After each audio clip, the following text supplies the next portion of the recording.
Hi everybody, welcome to class with Professor Mead, your reluctant YouTube professor. So today we're going to talk about research methods. We're going to start with qualitative and quantitative methods and do a general overview. We're going to talk about mixed methods and the different types of mixed methods. And then in the following lectures, we're going to talk about research and sampling designs and validity and reliability. So let's first review as we move into a new step in our research process. We have long ago identified the problem or asked our question. We reviewed the literature. We formulated the hypothesis. And we are now working on understanding research methods, options, and designs so that we can choose a research method and design for the research process that we are completing. So the two main ways in which you can collect data are through a qualitative methodology or a quantitative methodology. So qualitative methodology tends to be less structured, semi-structured, versus quantitative, which is a more structured data collection. Therefore, you're going to see more open-ended questions. You're likely to use a survey or a questionnaire or an interview. Because you're collecting more information from each subject, you're going to tend to collect from less subjects overall. So the qualitative data tends to have smaller populations. But what you get from each subject, you're able to get a deeper, more complex understanding. It does tend to be easier to develop and harder to analyze. Now, what do I mean by that?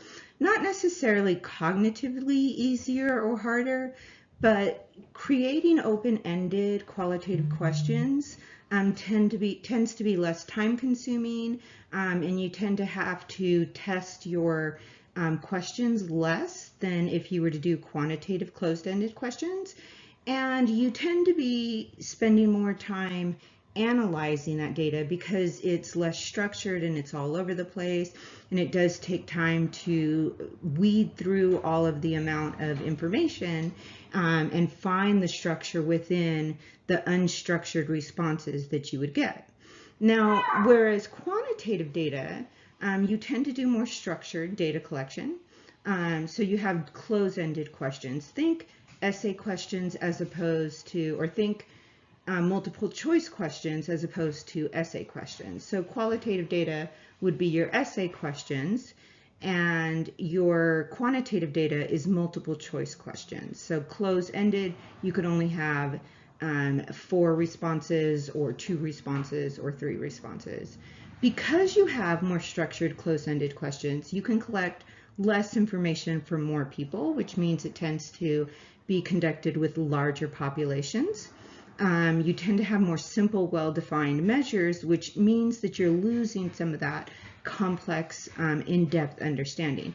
Just because you have numbers beside something doesn't mean that it's harder or more complex. It just means that there's numbers attached to it. So we do tend to see quantitative data expressed numerically. And it does tend to take much more time to develop the questions and the methods for collecting the data because you have to test it more. It has to be accurate, or, it's what they call junk in, junk out. If you don't have good collection methods, you're not going to get any good data. But it does tend to be easier on the outset to analyze, and not necessarily cognitively easier, but because the data is already structured, you're able to weed through that data, often plug it into a program like SPSS, which will run the analysis, an analysis for you. Well, it'll run, a formula for you, and then you're doing the cognitive analysis on what you find. So it is easier in the sense that you're going to be spending less time often with weeding through kind of the minutia of the different types of data that you're going to find. Before we move on, let's give a quick example. So you see here, there's a little bit of ice cream. So For example, if I were to ask you what, an entire class, what's your favorite ice cream, strawberry, vanilla, or chocolate? And so I just have everybody raise their hand and tell me what their favorite is. I could count, maybe there's 10 people whose favorite is chocolate, 8 people whose favorite is vanilla, and 3 people whose favorite ice cream is strawberry. That is quantitative data. Now, if I want to know why people prefer chocolate to vanilla or vanilla to strawberry, I'm going to have to ask a more in-depth and complex question. That means that I'm going to be then asking a qualitative question. So I won't know if I only ask that question, why do you prefer strawberry to vanilla? Or why do you prefer vanilla to chocolate? I'm going to know why people favor one type of ice cream or another, but I'm not going to know how many people favor one type of ice cream or another. So as you can see, any type of data method alone is going to have its shortcomings and its benefits. So one of the ways that we try to overcome this is by using what we call mixed methods or mixed methods designs. So in social science research, there's essentially 3 main types of mixed methods designs: concurrent, sequential, and nested. So concurrent means that you're collecting both qualitative and quantitative together. Sequential means that you're collecting one type of data and then the other. So first qualitative, then quantitative, or first quantitative and then qualitative. And nested means that you're giving a priority to one or the other.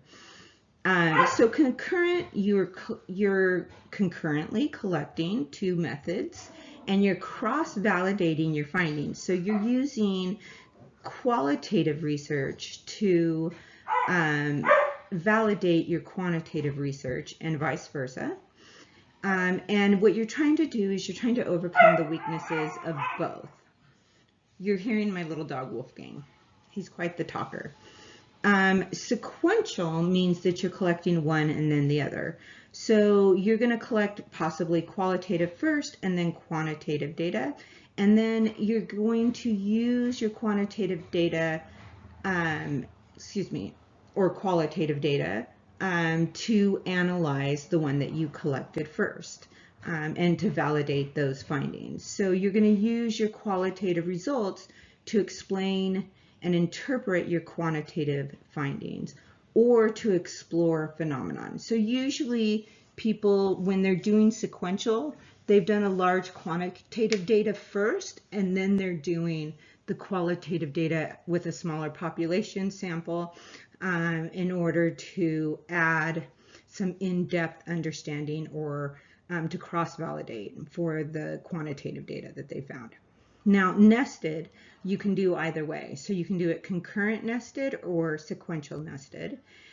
And what this means is that you are giving priority to one method or the other, and then you're only doing a small subset with the other. So you may have a very large quantitative data sample and a very small qualitative data sample, but you're using that and embedding that qualitative data or nesting it into the larger research that is quantitative, so that you can do an analysis on different levels, or you can seek information that may not be there with the quantitative data alone.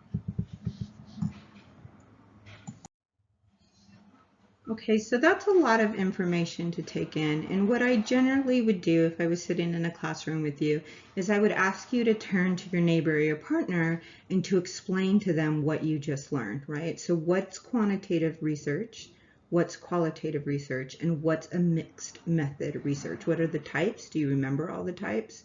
Do you remember the 3 main types, and can you explain them? So quantitative research, qualitative research, and mixed method.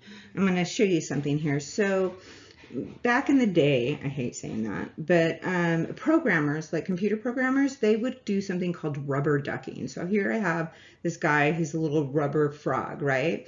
So you keep something on your desk, and when you have something really complex that you need to be able to explain or understand thoroughly without getting confused, you want to be able to verbalize it. This is one of the ways in which we learn. So what they would do is they would explain it to the rubber ducky. I know it sounds silly, but if you're alone, it's no big deal. You would say, okay, you know, rubber frog, this is what quantitative data is. This is what qualitative data is. And this is what a mixed method design is. So that's one of the ways that you can seat in that information so that you know it really well. Another option is to, you know, call your research partner, if I have you connected to a research partner, and explain it to them.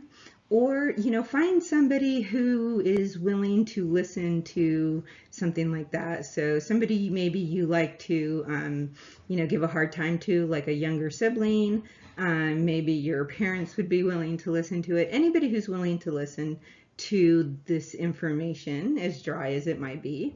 But it's not about what they are learning. It's about you. So when you teach something, when you say something, you tend to remember about 90% of it.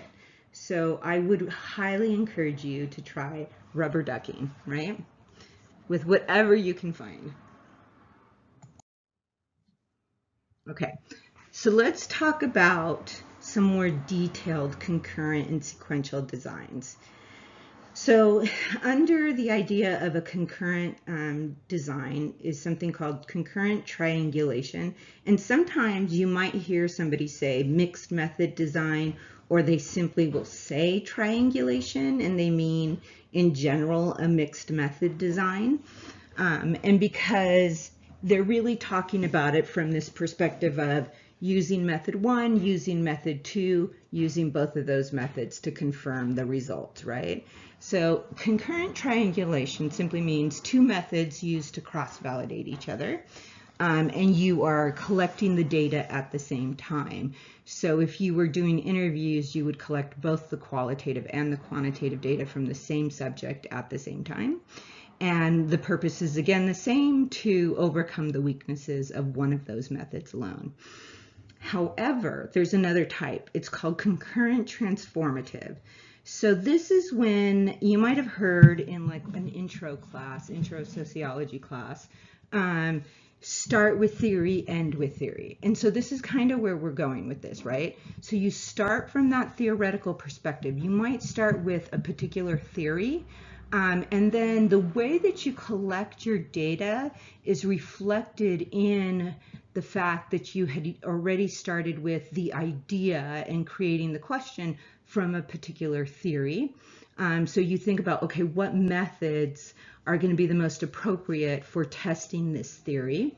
And so it guides your methodological choices, which always your research question should guide your methodological choice, not the other way around. Sometimes people are afraid of quantitative research, and so they purposefully choose questions that allow them to stay within the realm of qualitative, or they decide they don't like qualitative, and so they purposely choose questions, research questions that allow them to stay firmly within the realm of quantitative research. And so sometimes what you see is a researcher who is firmly in one field or the other. They do qualitative research or they do quantitative. They don't do both.